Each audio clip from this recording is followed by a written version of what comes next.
Good morning and welcome to Senior Break. I'm Marie May from Addison Township Senior Center. And I'm Dawn Medici with Oxford Township Parks and Recreation. And today our special guest is Mike Priest, and he's the co-owner and lead investigator of Scientific Paranormal Investigations. Correct. Is that right? Absolutely. That was so long. Okay. And welcome. Thank you. Thank you Welcome. for having me. I'm And excited. this is an exciting show. This is our Halloween show. Yes. And it's always exciting. So, Mike, tell us a little bit about how you got into this, please. And Yes. So let's go back about 30 plus years. Wow. Growing up in a house in Pontiac, we had a lot of weird experiences there. My mom, who's the co-owner, the other co-owner of the investigation team, grew up in the house with her and my brother. We had a lot of weird experiences in the house. So we'd have situations where the remote control for the TV would come up missing, and everybody's kind of heard that, right? Right. Yeah, Remote yeah, control's yes. missing. Well, we would go weeks without seeing it, and then we'd come home and it's just sitting on the couch. Like, how did that happen? My mom had an instance where there was a bracelet she wore all the time. And one morning she woke up and the bracelet was gone, not on her wrist. We went probably about 4 or 5 weeks.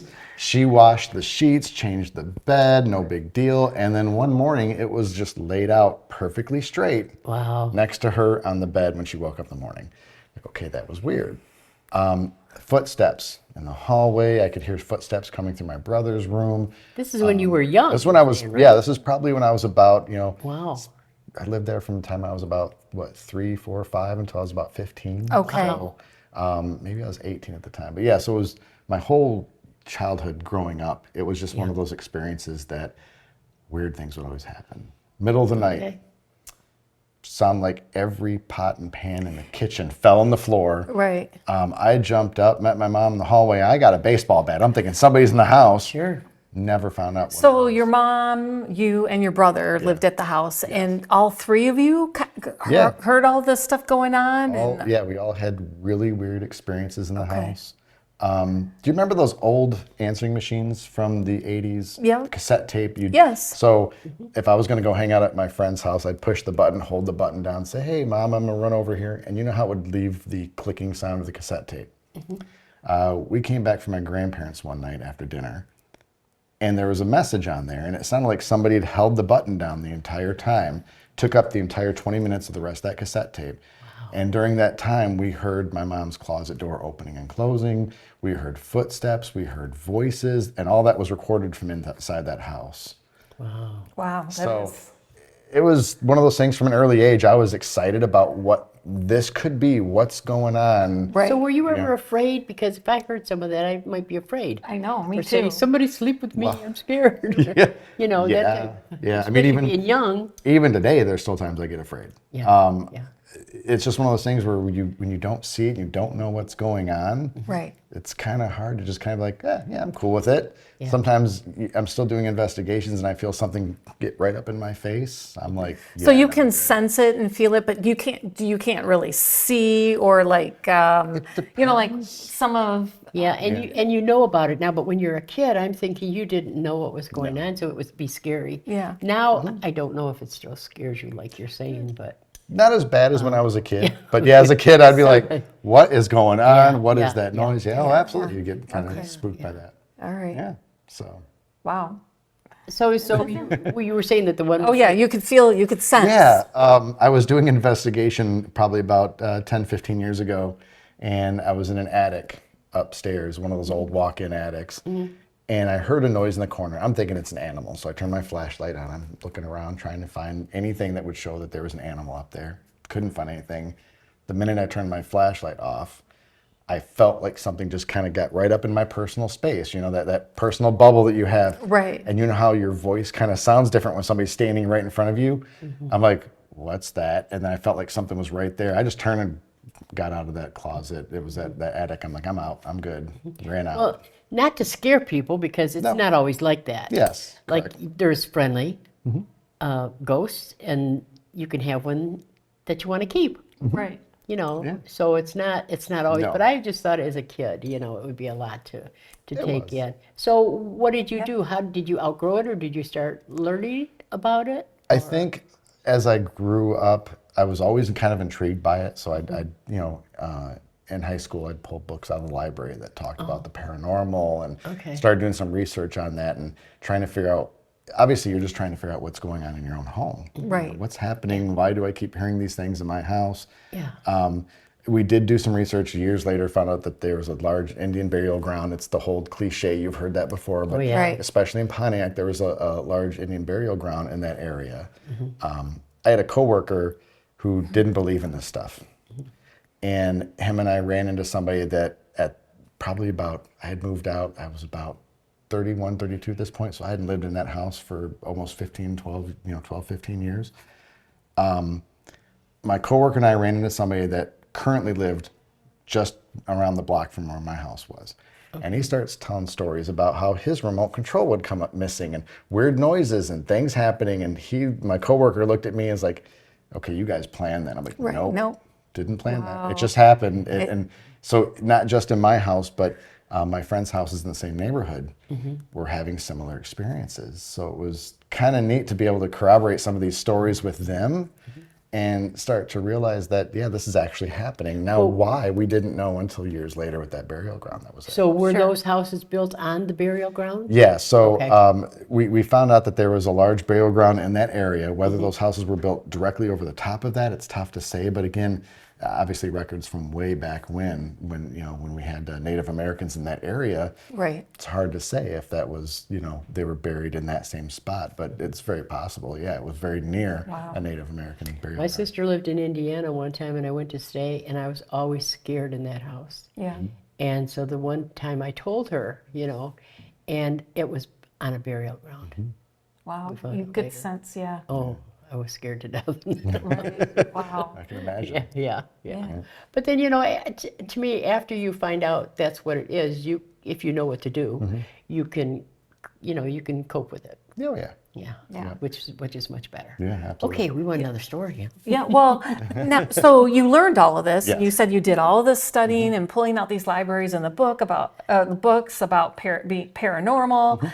So at what point did it lead you to like where you're at today, you Yeah. and your mom becoming Yep. co-owners? So roughly around 2008, 2009, I was on Facebook and I saw, I don't want to say it was an ad, it was just a posting about somebody that was looking for paranormal investigators. Scientific Paranormal Investigations was looking for investigators. And I'm like, this is something I'm really interested in. So I reached out to them and I met them at the Burger King out on Crooks in 59. Oh, yeah. Trish Lidster, who was the founder of Scientific Paranormal Investigations at the time. I met her and Jennifer, one of our current investigators out there, just for an interview. And they're like, yeah, you're on the team. This will be great. And so decided at that point that we were going to go ahead and join that team. Trish ran the team for probably about another 3-4 years after that before she decided to step away. And it was at that point that I asked my mom if she wanted to come on board as co-owner. And we've been kind of running the team ever since about 2012, 2013. So, Okay, so she's interested too. That's good. oh yeah. Yeah, she loves this stuff. Yeah. All right. Well, I want to learn more about that, Yes. but we're going to have to take a break. So when we come back, we'll jump right back in. Great. All right. Be right Thank you. back. Thank you. All right.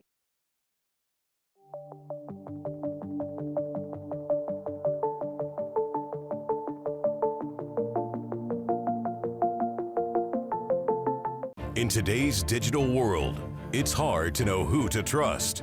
Your local TV and radio stations bring you the facts. Misinformation and deep fakes flood social media, but broadcasters deliver verified and accurate news. For news, emergency updates, sports, and entertainment, turn to your local stations. Text TV to 52886 and urge Congress to support the vital local journalism broadcasters provide. For decades, I've taught you everything I know.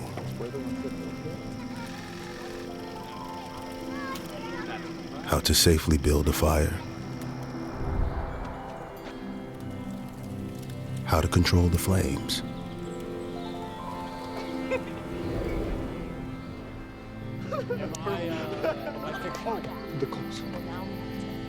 What to do with hot coals.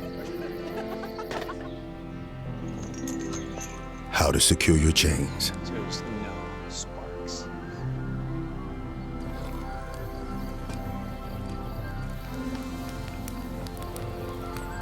But I can only teach wildfire prevention. Only you can prevent wildfires.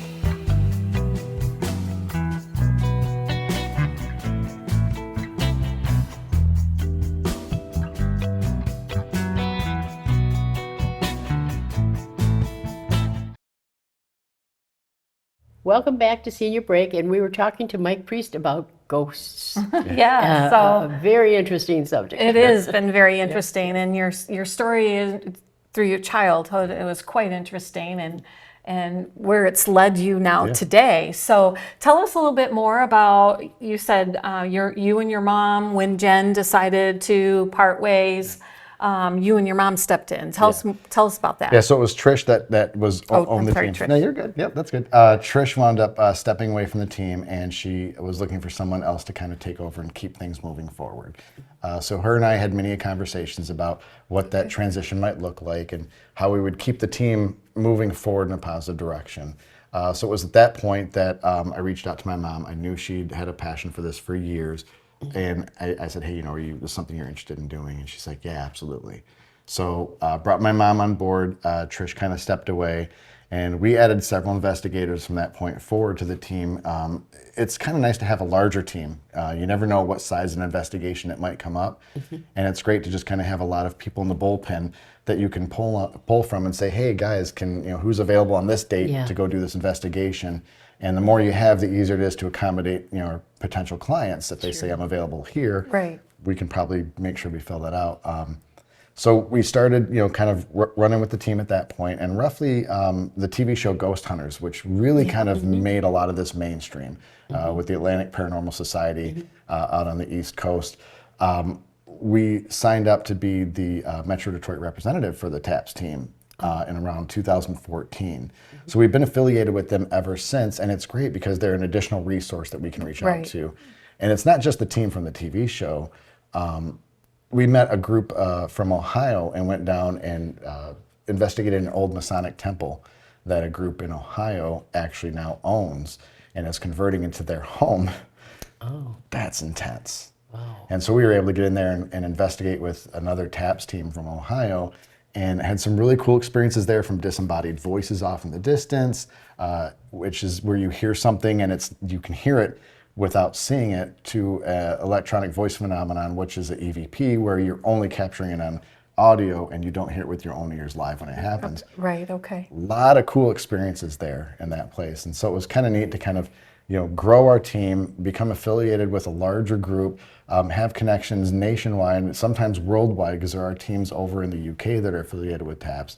And so it's allowed us to really grow our client base, but also grow our connections. So if we have something we can't figure out, we can share it with somebody from another team and say, hey, what do you guys think about this? And kind of get their input. Right. So if someone called you and said, would you come and get rid of this ghost, or something's going on in my house and I don't know what it is. And I don't know what it is. What would they expect to see you bring? Yeah. Or, and are they part of that process? Yes. Or not? Yeah. Yeah, absolutely. So really we kind of leave it up to the client to decide what role they want to play. Sometimes if there's a entity in the house, it may be attached to a person in the house, not necessarily the house itself. So what's their comfort level? Are they comfortable staying during an investigation? If they're not, they can certainly leave. We'll investigate the house, bring whatever evidence we capture, and bring it back to them. So if it's attached to the person, when the person goes to work, it goes with them? Sometimes, or does it stay yes. at the house? It depends on what the attachment is. Okay. If it's something where when the person's in the house, it's almost like making a cake. Different ingredients will create a different kind of cake. So if you add this ingredient of this person, that maybe their personality blends well with this entity that's in the house, or maybe doesn't blend well, right. Then the entity can pick up activity because that extra ingredient's been added into the house. Okay. So sometimes, yes, those attachments can travel with the person. Okay. We have instances where Jen, one of our investigators, had an entity follow her home. Yeah. And I think it's still in the house with her. So, but there was also one time where she felt the presence of a young boy. Like it didn't know where to go. And so she actually invited it with her after an investigation.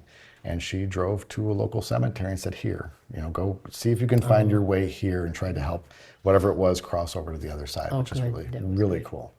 Wow. Yeah. I just can't imagine, being able to feel that and or see that and all of that stuff. I So- told Mike before that I told my ghost, if there's a ghost in your house, in my house, as long as you don't scare me, you can stay. Right. But the minute you scare me, You're out out. of here. You're out. Yes. I tell my ghost. Yes. Yeah. So Yeah. we really try to work with whatever the client's comfortable with. Okay. We've had clients that are like, if there's something here, we don't want it gone. We're just curious what it is. And then we've had the clients that are like, get it out. Yeah. We had one client that came from a Greek Orthodox religion. So when they wanted whatever was there out, we brought in a Greek Orthodox priest to bless their home because that's the faith that they believed in. And it was going to probably be more powerful to try to have the entity leave the house if it's their faith that's helping them to fight this off. All right, so then you go in and you do this investigation and they say they want it out. What do you guys do to help get it out? So it's funny because a lot of people think, oh, I've seen Ghostbusters, just roll the trap out and capture it. It doesn't work that way.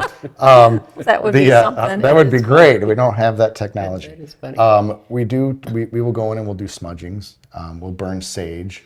We'll use holy water. We can bless the house. I know my last name is Priest. That's not my career. It's just my name. So we do bring other priests in that will help with something like that.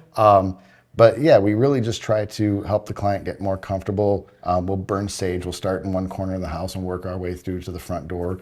We've done salt on the outside perimeter to try to keep something that, once it's out, it can't get back in. And we really try to help them in any way that we can.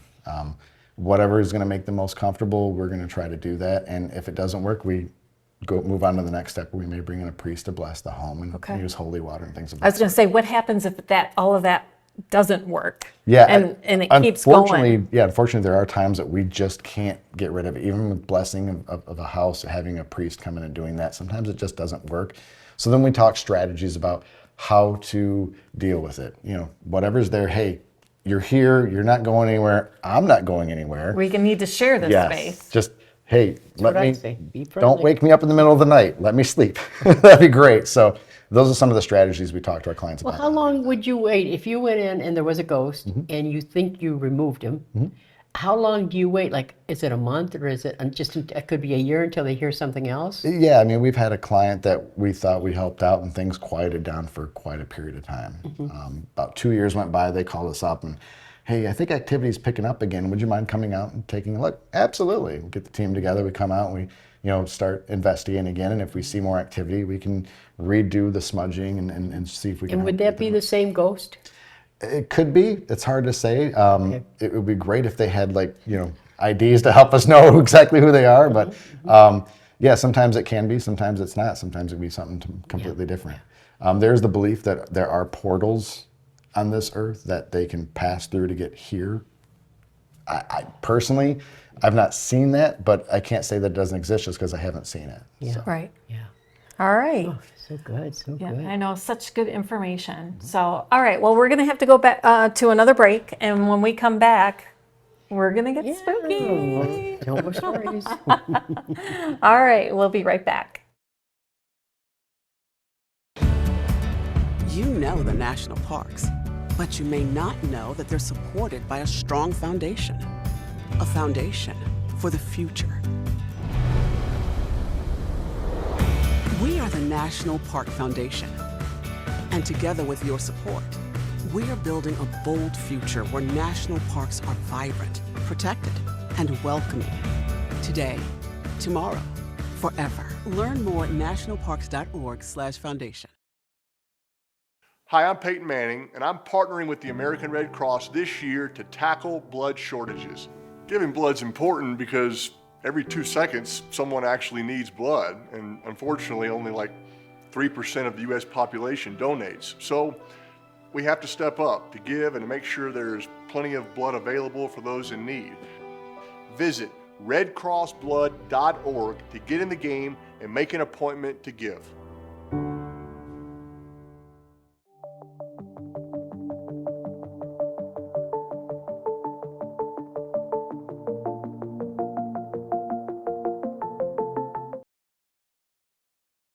Welcome back. So we'd like to hear, Mike, a little bit, maybe a couple of stories. Can you share a couple of stories with us about your time out in the field and just your experience? Yeah, absolutely. So Feeling like you look a little different. Do I? I don't know. I don't know. Not really sure. I don't feel any different. No? Okay. Okay. I feel like a disembodied head, but that's okay. Oh, yeah. All right.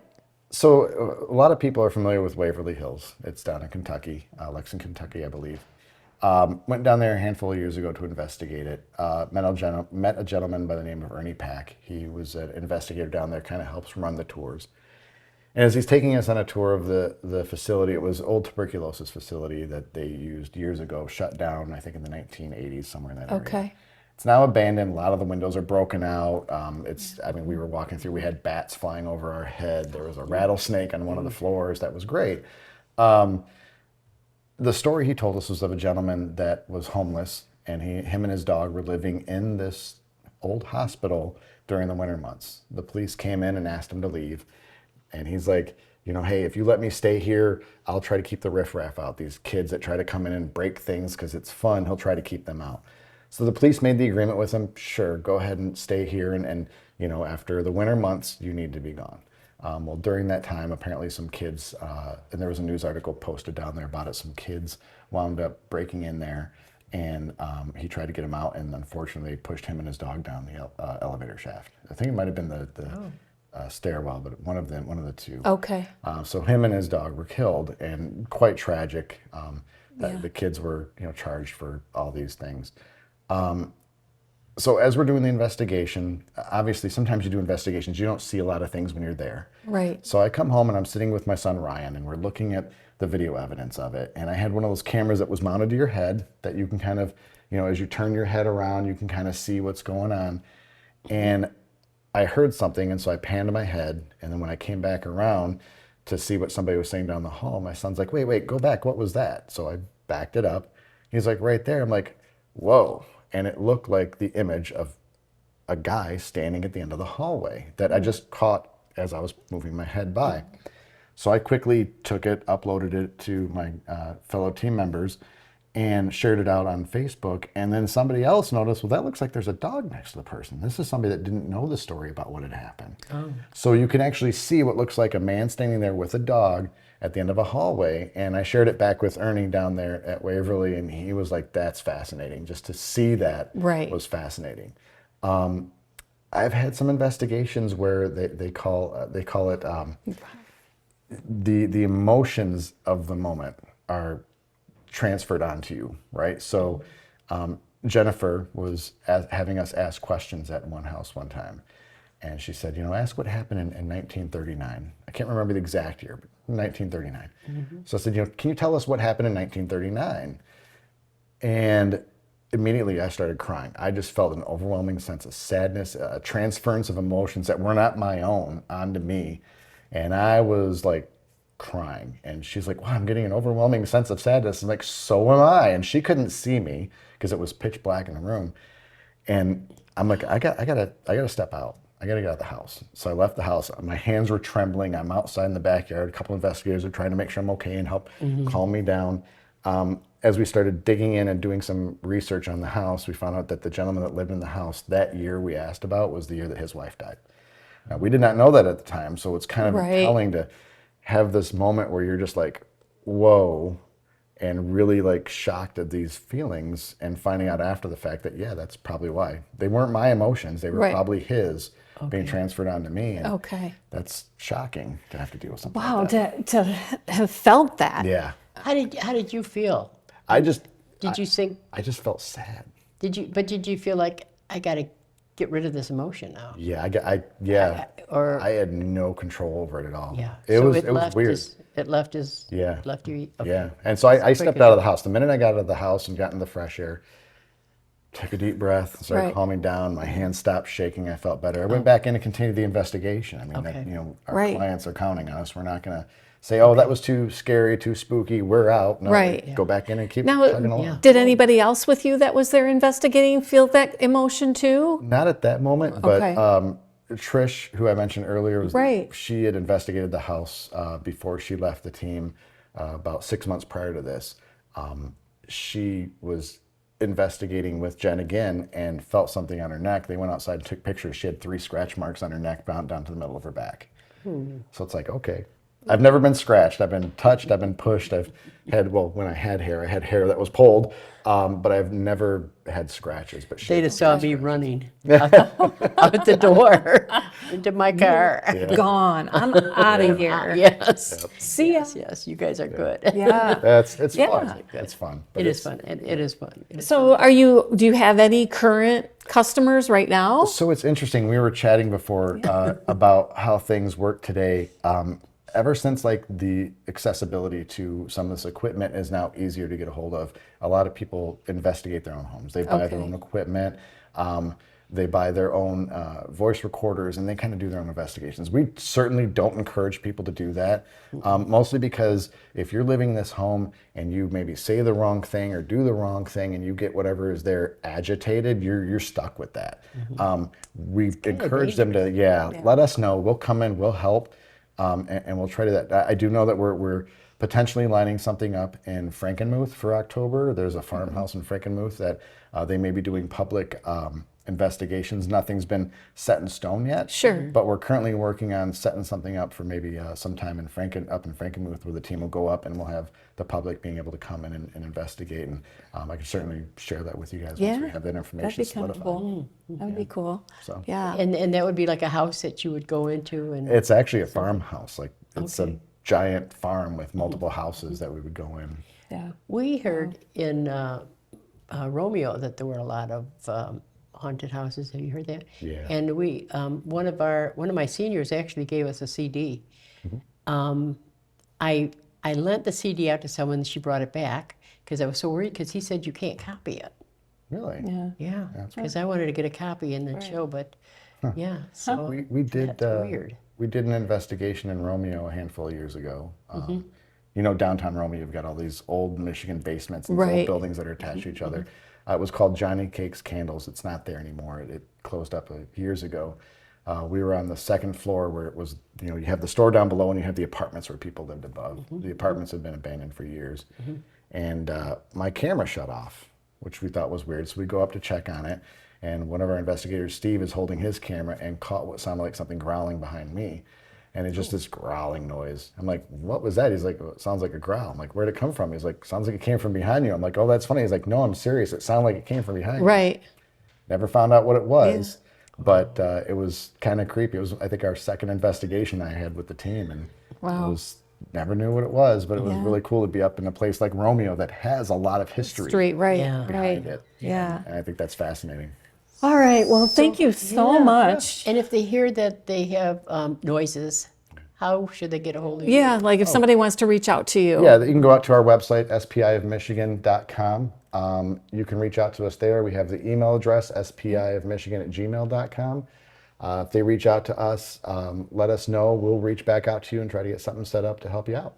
All right. Well, thank you so much for coming out today. Really interesting stories, and I just want to know so much Good time of more. year. I know. I'm like, as you're talking, I'm thinking about all these things like, okay, what about this? Or what about this? Like places I've been, you know, thinking, I'm wondering, you know, if there's activity. And I know that there are a lot of, I want to say older people, I'm older, but that couldn't talk about this before. Because I've had people come to me and say, is this real or is this, you know, and at least you confirm, Yes. Right. right? Yeah. Before they couldn't do it. Years ago, they just couldn't do it. There's a lot of things we can't explain. Yeah. Right. Yeah. So, yeah. well, great. Well, thank you so much for coming out today. And we want to wish, this is our, like Marie said, our Halloween segment. So we hope you enjoyed it as much as we did. And we'll, Happy Halloween. happy Halloween until next time.